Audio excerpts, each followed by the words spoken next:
All right, get ready to dive deep into the world of Enneagram Type 2s and their relationships. We're going to explore what it's really like to connect with a 2. It's going to get fascinating. You see, type 2s, those givers, they just have this uncanny ability to make you feel loved and appreciated. Okay, I can see that. But isn't there like a flip side? I mean, constantly anticipating someone's needs must be exhausting, right? What about their Well, own needs? you're hitting on a key point. That's where their core fear of being unlovable comes into play. Twos often go above and beyond for others, partly because they're trying to avoid that feeling of rejection. So it's like they're showering others with love, hoping to receive it back, almost a self-fulfilling prophecy. Yeah, They become the giver because they're afraid of not being loved if they don't. exactly. It's a subconscious drive that can lead to some really interesting dynamics in their relationships. But, twos bring so much warmth and generosity to the table. It's easy to overlook those underlying fears sometimes. So how does this actually play out in, say, a romantic relationship? Let's get specific. Imagine dating a two. You'd probably feel incredibly loved and cherished. They'd go all out to make you feel special, thoughtful gifts, remembering anniversaries, the whole 9 yards. Sounds pretty dreamy. But we all know relationships are never that simple. What are some potential pitfalls to look out for? Well, that desire to please can sometimes turn into possessiveness or clinginess. Twos might have a hard time giving their partner space, or they might become overly dependent on their partner's approval. I can see how that could get tricky. It's a fine line between feeling loved and feeling, well, smothered. It's all about balance, and that's why open communication is so important in relationships with twos. Both partners need to be honest about their needs, even if it means saying, hey, I need a little time to myself. Right. Makes sense. Now, what about friendships? Are there unique dynamics there we should be aware of? Definitely. Twos are often the glue that holds a friend group together. They're the ones organizing get-togethers, remembering everyone's birthday, and they're always there to lend a listening ear. They're the friend you call at 3 a.m. when you need to talk, right? Exactly. But that loyalty and generosity can be a double-edged sword.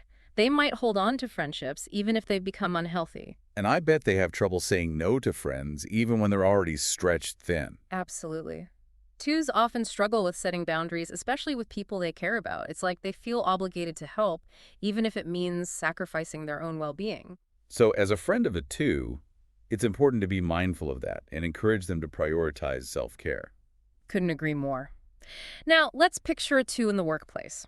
I imagine them as the ultimate team player, always willing to go the extra mile and make sure everyone feels appreciated. They're probably the ones bringing in baked goods for the office potluck, right? And remembering everyone's work anniversary. Exactly. But that same desire to please can actually hold them back professionally. They might hesitate to ask for a raise or take on too much responsibility, leading to burnout. So it's like they're so focused on making everyone else happy that they forget to advocate for themselves. And as managers, twos can be incredibly supportive, but they might struggle with delegating or giving constructive criticism. Okay, so we've talked about romantic relationships, friendships, and the workplace. What else should we keep in mind about how 2s navigate the world? Well, remember those subtypes we mentioned, self-preservation, social, and sexual? Those nuances can really impact how a two approaches their relationships. Ooh, yes. I'm curious to hear more about that. How do those subtypes play out in real-world scenarios? Imagine a self-preservation too. Their focus is on practical caregiving. It might look like always having a home-cooked meal ready or making sure everyone's bills are paid. So it's less about grand gestures and more about creating that sense of stability and security for themselves and those closest to them. Exactly. Now contrast that with a social two. They're all about connecting with a wider circle of people. Think community organizers, philanthropists, the friend who knows everyone in town. Less about intimate relationships and more about making a positive impact on their community. Precisely. And then there's the sexual two. They crave those deep, intense connections and are super attuned to their partner's emotions. But I bet that intensity could also lead to jealousy or possessiveness if they feel like they're not getting enough attention. It's definitely something to be mindful of. They need to find a partner who can reciprocate that level of intensity. Wow, this is making me rethink some of my own relationships. Knowing someone's subtype adds another layer of understanding. It really does. And remember, everyone is unique. These subtypes are just a framework for understanding ourselves and others better. Speaking of understanding, let's talk about those wings, the adjacent Enneagram types that influence a two's personality. Right. You can have a 2 with a 1 wing, bringing in some perfectionism and a strong sense of right and wrong. Or a two with a three wing, which adds a touch of ambition, charm, and a desire for recognition. And these wings can significantly shape how a 2 approaches their relationships. So tell me, how would a two with a one wing show up differently in a relationship compared to a two with a three wing? Let's say you're dating a 2 with a 1 wing. They might express love by organizing your entire closet, meticulously planning your anniversary dinner, or making sure your home is spotless. It's about being helpful, but also correct. That sounds intense, but also kind of adorable in a type of way. What about a two with a three wing? Picture this. They throw you a surprise birthday party, but they also make sure to invite all the right people, dress impeccably, and subtly steer conversations to highlight their accomplishments. So it's still about giving and making you feel special, but there's this underlying desire to be seen and admired for their efforts. Exactly. And these dynamics can play out in friendships and family relationships too. All right, so we've got core motivations, fears, subtypes, wings. What else should we be aware of when it comes to building healthy relationships with twos? Well, according to Personality NFT, one thing that often trips people up is that 2s tend to express their needs indirectly. What do you mean by that? Don't they shower everyone with love and attention? They do, but they might not be direct about what they need in return. They might hint at their needs or try to manipulate situations. Ooh, that's where things can get messy. Any tips for navigating that kind of indirect communication? Patience and clear communication are key. Don't be afraid to ask direct questions like, what are you hoping for in this situation? Or what would make you feel most loved right now? So we need to learn their love language and teach them how to speak ours. Exactly. And 2s often have a hard time setting boundaries. They might say yes to everything, even when they're already overwhelmed. It's crucial to encourage them to prioritize self-care Yeah, and give them permission to say no without guilt. absolutely. And don't be afraid to set your own boundaries too. 2s are intuitive, but they're not mind readers. We've covered so much ground already, but I feel like we're just getting started. You're right. There's so much more to unpack. But let's take a moment to digest everything we've discussed. Think about your own relationships with 2s. Does any of this resonate? This has definitely given me a lot to think about. All right, let's jump back into type 2s and relationships. We talked about all those subtypes and wings, but how does all that theory actually, play out in real life? Yeah, I'm with you. Seeing it in action makes it way more relatable. So picture this.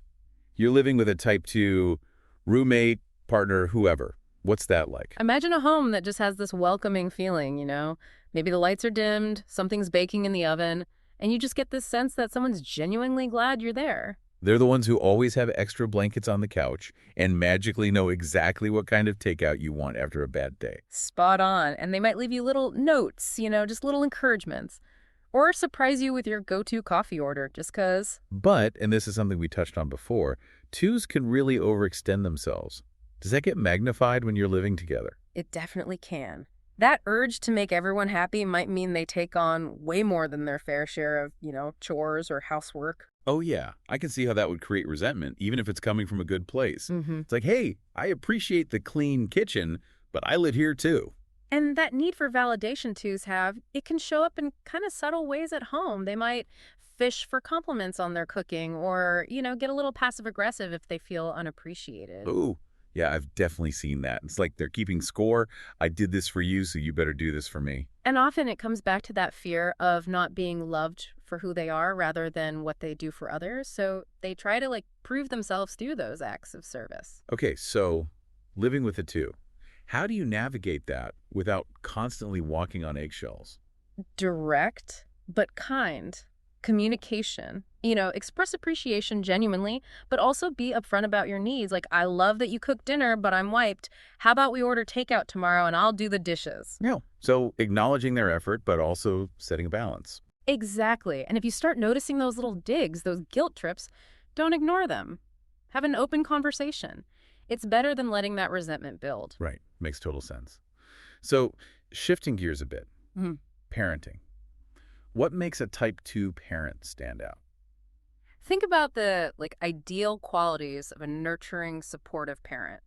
A lot of those overlap with the strengths of a 2. I'm picturing the parent who shows up for every school event, remembers every birthday, and always has a hug and a listening ear ready. Exactly. They create a home where their kids feel loved and accepted unconditionally. But even with those amazing intentions, those same strengths can create challenges. Okay, I'm seeing a theme here. Hit me with those pitfalls. One of the biggest struggles for 2 parents is setting boundaries.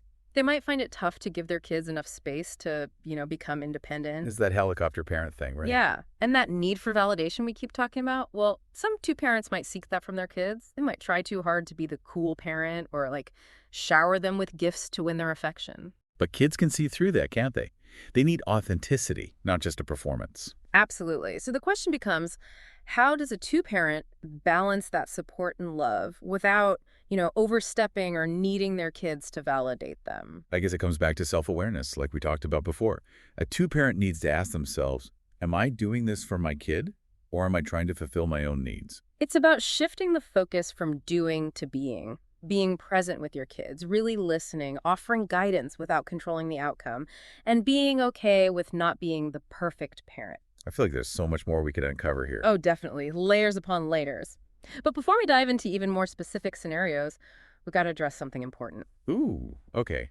Lay it on me. What is it? We focused a lot on potential challenges, but let's be real. Every Enneagram type comes with its own quirks.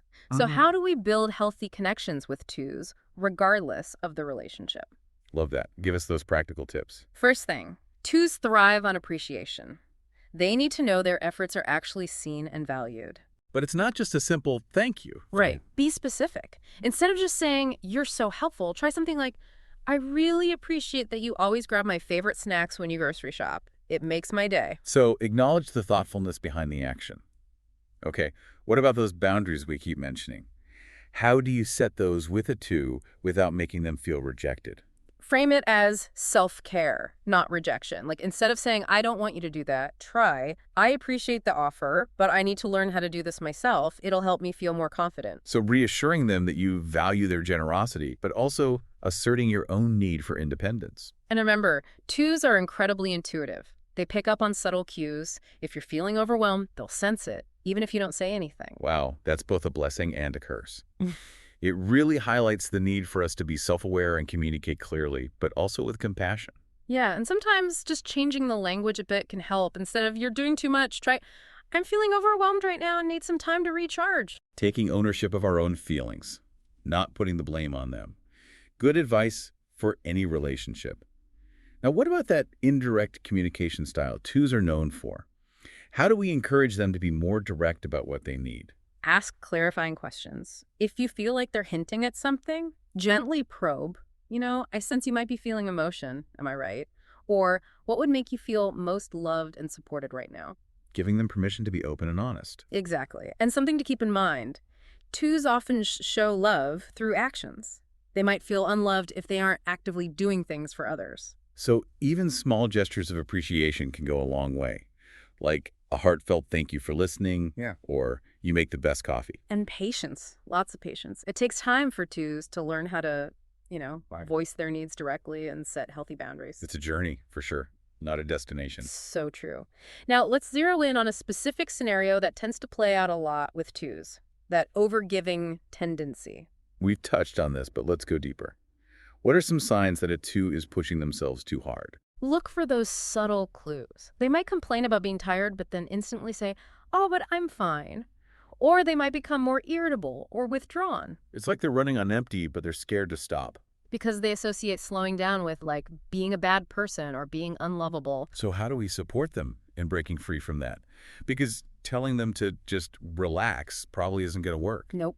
It's all about encouragement and, positive reinforcement. Let them know it's okay to put their needs first. That saying no doesn't make them any less worthy of love. And when they do assert themselves, celebrate that. Yes.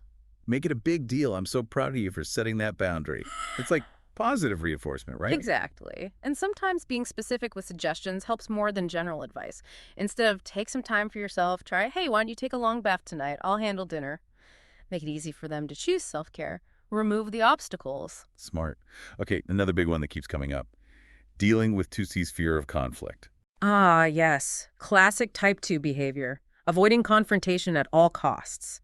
And again, it's not because they're weak, right? It's that fear that conflict will, ruin the relationship. Exactly. They worry that any anger or disagreement will make the other person stop loving them. So approaching those tough conversations, how do you do that without setting off those fear alarms? You have to build a sense of safety. Reassure them that you care about them no matter what, even before you bring up the issue itself. Laying that foundation of trust so they know it's okay to have those hard conversations. Right. And when you do talk about the issue, stick to I statements. I feel hurt when this happens, not you always do this. Expressing your own feelings, not placing blame. And patience, patience, patience. Twos might need a little extra time to process and figure out how they feel. Giving them that space to really articulate their thoughts and feelings. Okay, before we wrap up, I got to ask about dating a two. What should listeners keep in mind? Well, first off, get ready for the grand gestures. Twos are all about romance and expressing their affection in big ways. But, important note, be genuine in your response. Don't feel like you have to match their level of intensity or keep up with those grand gestures. And remember, they're super tuned into your emotions. Be honest. Don't hide your true self or try to be someone you're not just to please them. Authenticity. Got it. What about boundaries in a romantic relationship with a two? Oh, that's super important, even more so because the emotional stakes are higher. Don't be afraid to say, hey, I need some space tonight. It doesn't mean you love them any less. And what if they start getting a little too clingy or possessive? Address it directly, but kindly. Help them understand that your love isn't based on them constantly doing things for you. And on the flip side, for those twos out there in relationships, what advice would you give? Self-awareness is your best friend here. Ask yourself, am I giving out of genuine love, or am I trying to earn love through my actions? That's a powerful question. And if you're struggling with those unhealthy patterns, overgiving, people-pleasing, avoiding conflict, don't hesitate to seek professional help. A therapist can give you amazing tools to build a more balanced and fulfilling relationship. This has been so eye-opening. We've really covered a lot. We have, but it's just the beginning, really. There's always more to explore. Absolutely. The key takeaway, I think, is this. Understanding type 2s, their motivations and fears, can completely change how we view our relationships with them. Well said. It's about moving past those surface judgments and appreciating the complexity that lies beneath. And remembering that every Enneagram type has its strengths and its weaknesses. It's all about approaching those differences with, awareness, compassion, and honest communication. Couldn't have said it better myself. That's when the real magic happens. Thank you for joining us on this journey into the world of type 2s and their relationships. We hope you've gained some valuable insights to take with you. So we've really explored a lot when it comes to type 2s and their relationships. But I'm curious, are there any specific scenarios that tend to pop up over and over again with 2s, those, classic relationship dilemmas? Oh, yeah, definitely. And sometimes those dilemmas can become real patterns if we don't address them. I like that. So what's the first pattern we should watch out for with 2s? Well, let's talk about that tendency to overgive, constantly pouring from an empty cup. Right. We touched upon this earlier, but how can you really tell if a 2 is heading toward burnout? Keep an eye out for those, subtle energy shifts. They might start complaining about being tired or stressed, but then immediately say, oh, no, I'm fine. Or maybe they get more irritable, kind of snapping at people. Exactly. It's like they're running on fumes, but are terrified to stop because they think slowing down means they're not good enough. So how do we help them break free from that? Because just saying relax probably won't do much. You're right. It's all about encouragement and positive reinforcement. Let them know it's okay to prioritize their own needs and that saying no doesn't make them a bad person. And when they do set a boundary, celebrate it. Yes. Make a big deal out of it. I'm so proud of you for saying no. It's like training a puppy. Positive reinforcement works wonders. Exactly. And sometimes offering concrete suggestions can be more effective than just general advice. Instead of take some time for yourself, try, hey, how about you go for a walk while I make dinner? Right. Making it easier for them to actually choose self-care, Yeah. removing the obstacles. Okay, what about another common issue? That fear of conflict. Yeah. Classic type 2 behavior. They'll avoid confrontation at all costs. And to be clear, it's not because they're weak, right? Right. It's because they're afraid conflict will ruin the relationship. Exactly. They're worried that if they express anger or disagree, the other person will stop loving them. So how do you even approach a difficult conversation with a 2 without triggering that fear. It's about creating a safe space. Before you dive into the issue, make sure they know you care about them no matter what. So laying that foundation of trust first. Right. And when you do bring up the issue, try using I statements instead of you statements, like, I feel hurt when this happens, instead of you always do this. So you're focusing on expressing your feelings, not pointing fingers. Exactly. And be patient.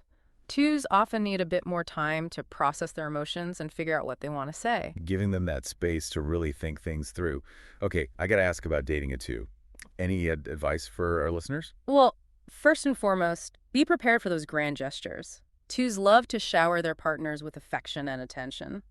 But don't feel like you have to match their level of intensity, right? Just be genuine. Absolutely. And remember, they're very tuned in to their partner's emotions, so be honest about how you feel. Don't try to be someone you're not just to please them. Authenticity is key. Yeah. Now, what about boundaries? How do those play out in a romantic relationship with a two? Super important, even more so in this context. Don't be afraid to express your need for space or alone time. It doesn't mean you love them any less. And if they start to get, like, overly possessive or clingy? Address it directly, but with compassion. Help them understand that your love isn't based on them constantly doing things for you. And flipping the script, what if you're the two in a relationship? What should you keep in mind? That's where self-awareness is crucial.